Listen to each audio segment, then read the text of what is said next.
Hi there, Alison here with another Cab Franc du jour. Today's wine takes us to Bolgheri, and we're looking at the Argentiera 2011 Lavinia Maria. Well, the story of Argentiera as we know it today really doesn't begin until 1999. The lands on which the estate was built have a rich history of agriculture and viticulture that can be traced back to the early 1500s. At this time, it was the great Serristori family of Florence who developed these lands for agricultural and humanistic purposes. Fast forward now to 1999, and the modern story of the estate begins with the Frattini family, who began to establish vineyards under the guidance of renowned agronomist Federico Zileri Dal Verna, who now serves as Argentiera's CEO, and he's also served as the president of the Bolgheri DOC from 2013 to 2019. Today, Argentiera is owned by Austrian entrepreneur Stanislaus Turnauer, and the estate is run by Leonardo Raspini, and in the cellar, Nicolò Carrara has been winemaker since 2009. Argentiera has around 85 hectares of vineyards that are planted across 3 separate estates in the southern part of the Bolgheri region. And of this, an impressive 22 hectares are planted with Cabernet Franc, a quarter of the estate's vineyards. As a traditional variety of the Bolgheri region, Cabernet Franc makes its way into several of Argentiera's wines, but the grape has taken center stage in 2 single varietal bottlings over the course of the estate's recent history. Today, the wine Ventaglio is actually the estate's top wine, and this was first bottled in 2015. Prior to this, there was a single varietal Cabernet Franc under the Lavinia Maria label, and this was made in the 2011 and 2012 vintages only. Back in June, I had a chance to taste the 2018 Ventaglio when I was in Bordeaux for the first annual Cabernet Franc Symposium that was hosted by Château Jean in Saint-Emilion. And this wine was really impressive, and it spurred my curiosity to dig a little bit deeper to understand Argentiera's work with Cabernet Franc and their vineyards. I wanted to track down the Lavinia Maria in order to taste this wine and get a sense of what the winery was doing with Cabernet Franc a decade or so ago, now knowing that Ventaglio represents the future of Argentiera's work with Cabernet Franc. So for the sake of completeness today, I will talk a bit about the parcel for Lavinia Maria, but also the vineyard for Ventaglio. But first, I'm going to give a bit of an overview of the Bolgheri region. While the Bolgheri DOC was not established until 1983, the viticultural history of this area can actually be traced back to the ancient Etruscan civilization that resided here back in the 7th century BCE. The story of Bolgheri as we know it today really didn't start to unfold until the 1940s. And this is when Bordeaux varieties were first planted at the Tenuta San Guido by the uncle of the legendary Piero Antinori, the Marchese Marionchese da Rocchetta. Upon arriving to the region, the Marchese noticed some key similarities between Bolgheri's seaside position and its soils to the maritime positioning of Bordeaux and Bordeaux soils. And he believed it was possible to make high-quality wine inspired by the wines of Bordeaux in the Bolgheri region. And of course, the wine that paved the way for Bolgheri as we know it today was Sassicaia, and this was first produced in 1945. Following the update to the DOC rules in 1994 to include protections and provisions for red wines made from Cabernet Sauvignon, Cabernet Franc, and Merlot, rapid expansion of the vineyard area in Bolgheri soon followed, and today there's around 1,370 hectares under vine. Cabernet Sauvignon is the most planted variety, with about 34% of the area under vine, followed by Merlot and then Cabernet Franc, which is around 16% of the area under vine, so about 250 hectares or so. In recent years, Cabernet Franc has shown great resilience and promise in the face of climate change. And since 2014, plantings of Cabernet Franc have increased in Bolgheri by 60%. While the Bolgheri region traditionally has been about the blending of the Bordeaux varieties, in 2011, the DOC updated its rules to allow for monovarietal wines to include or to have the Bolgheri DOC on the label. And today, at last count, there are now 16 single varietal Cabernet Francs being produced in the region. So the region of Bolgheri is located about 40 kilometers south of the city of Livorno down Italy's western coast. And the region is pretty small. It only stretches about 13 kilometers from north to south, and the main vineyard area is about 5 to 6 kilometers wide. The region is bordered to the west by the Tyrrhenian Sea and to the east by the Colline Metallifere, and this is a series of hills that creates a natural amphitheater and landscape that slopes gently towards the coast to the west. And because of this unique position of this amphitheater along the western coast here, the Bolgheri region actually captures all of the constant cooling breezes that come in off of the Tyrrhenian Sea, making Bolgheri actually a little bit cooler than many of the other regions along Italy's Tuscan coast.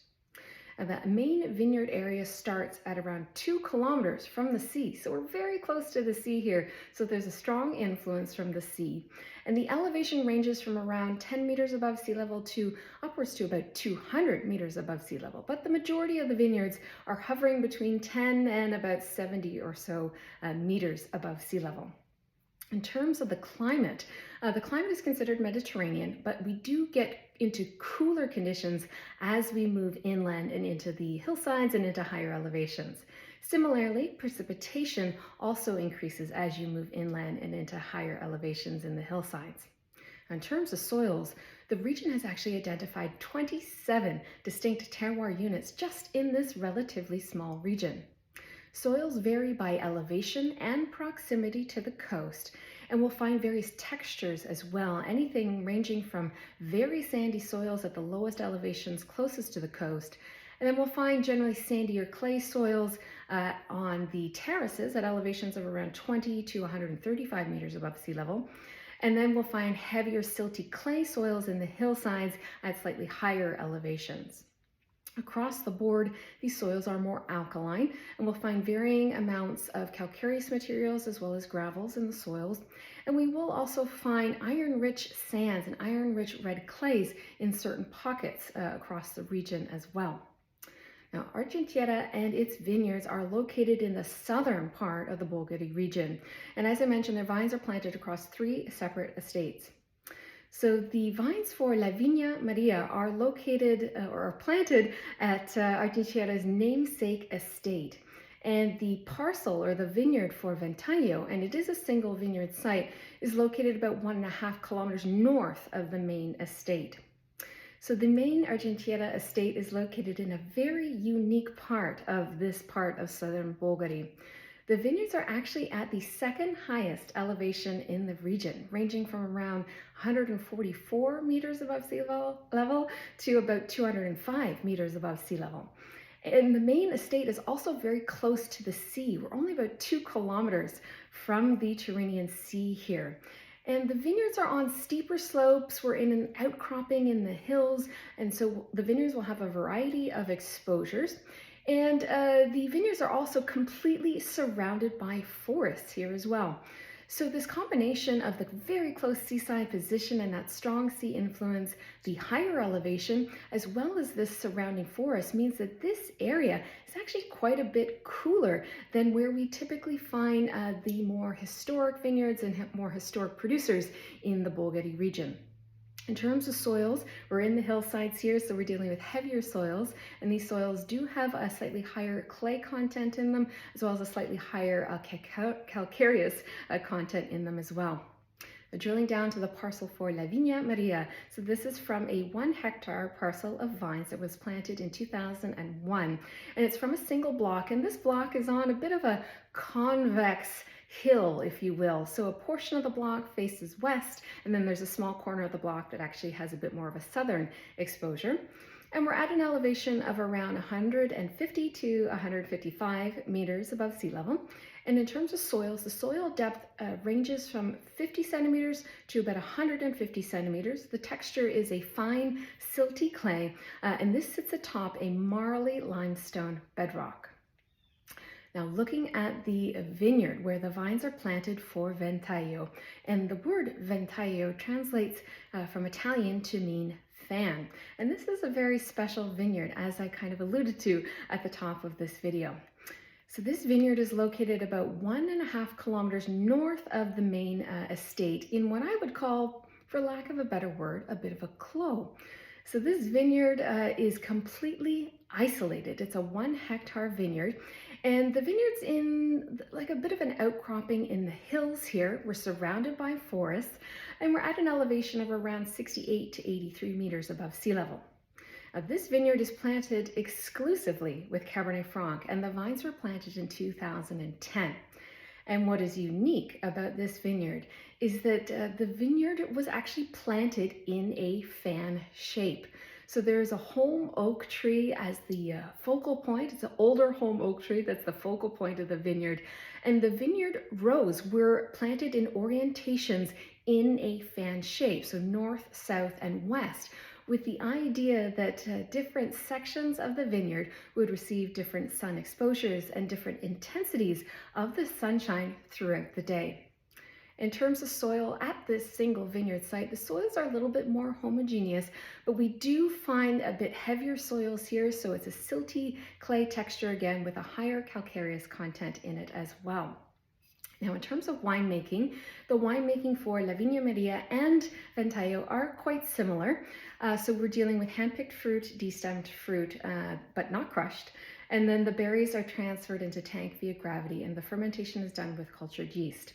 The total time on skins is about 25 days, and they'll do some active extractive techniques at the beginning of the fermentation.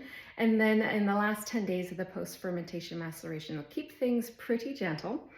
And then the finished wine is then drained off of its skins, and only the free run wine is used in the finished cuvee.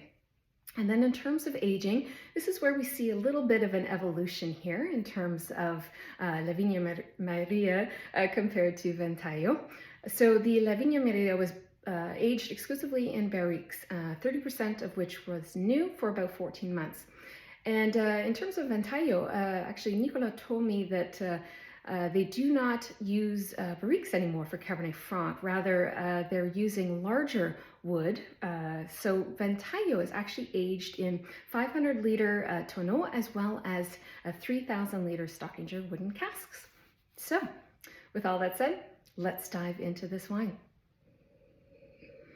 Okay, so immediately on the nose, you do sense right away that this is certainly coming from a warmer area. There is a certain richness and ripeness to the nose. And this is a 2011, so this has seen some bottle age, so we're getting a mix of fresh, and then there's also some dried fruit profiles in here as well. And I would say that the fruits lean a little bit more red and a bit more on the sweeter side. And I'm getting a mix of like sort of more like fruit preserves here, like strawberry fruit preserves, some Merlot cherry preserves as well. There's a little bit of a plum note here, like red and dark plum. And I would say that this wine leans a little bit more fruit forward as opposed to savory. You know, you do know it's Cabernet Franc, but the pyrazines kind of take a little bit of a back seat here. But the profile of the pyrazines and of the herbaceousness is really lovely. So I'm getting a mix of herbs here, like sturdy herbs, I tend to say, like rosemary, even perhaps a little bit of like a mentholy herb like oregano or marjoram. There's a bit of a dried bay leaf note here too. And then there's like a arid evergreen shrubbery thing, for lack of a better description. As well, there's some spice on the nose, but it comes through as a bit more of oak spice as opposed to like Cabernet Franc variety spice. And there's some floral notes to the nose as well. But in general, you sense that there's definitely a bit more warmth to where this is coming from. There's some ripeness and richness to the nose. You can also sense as well that there's some decent concentration and depth to this wine.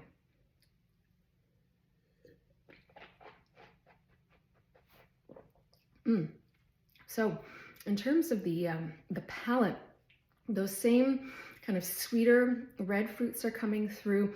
The palate actually feels a little bit fresher, which is quite nice. There's some nice lively acidity here. And then we're getting into some nice tertiary layers on the palate, which I really like. So there's a bit of licorice here. There's a little bit of like cured tobacco. There's a bit of a beef consommé note as well.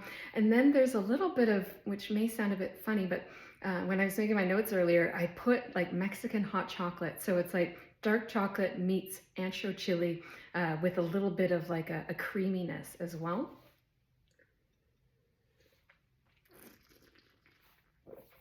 Yeah, and there is some nice spice to the palate as well.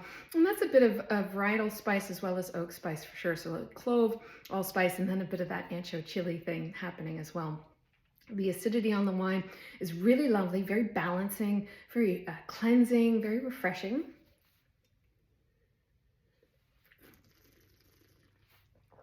And then in terms of the tannins, you know, there's a definite ripeness to the tannins for sure. There's a beautiful cashmere-like texture to them, and a little bit of a chew on the finish as well. You know, this wine definitely is a little bit more on the richer side for sure. There's a beautiful roundness to the wine. I always talk about that middle palate experience, and the integrity of the middle palate in this wine is really quite nice.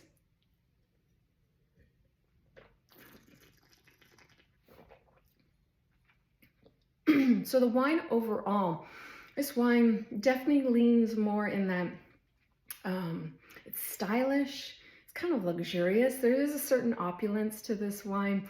There is something very seamless about it as well. It's very well made, very meticulous and thoughtful in that regard. It's balanced as well, which I really, really appreciate. And yeah, it is a bit more of a luxurious, voluptuous style of Cabernet Franc, which I totally appreciate as well, because we are in a warmer climate, but it's balanced as well. It's got a nice backbone of acidity, great tannins, and everything seems to be really, really beautifully integrated at this stage in the wine's life. And I really like this wine. You know, I love the Ventaglio when I tried it back in June, and this is a really great representation of Bolgheri and of Cabernet Franc from this region. And what I really appreciate about this wine is kind of feeling the evolution of Argentiera's work with Cabernet Franc. You know, they made this wine with a little bit more oak influence, and you can definitely sense that. And I love the progression here. It's as if, you know, they're constantly trying to improve and trying to get better, and they really believe in Cabernet Franc and want to make it the best possible expression they can from their sites. And I love the fact that they've dialed a little bit back on the oak, and I definitely noticed that when I tasted the Ventaglio earlier back in June.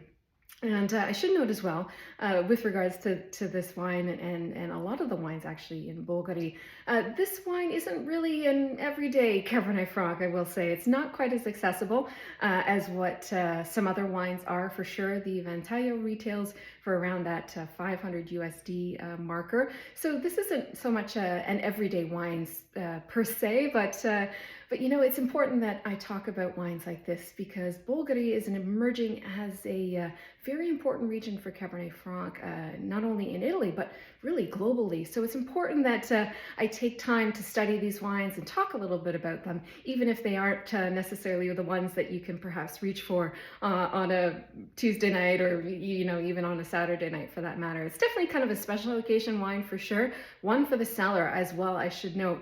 And this is actually at a really beautiful spot in its evolution.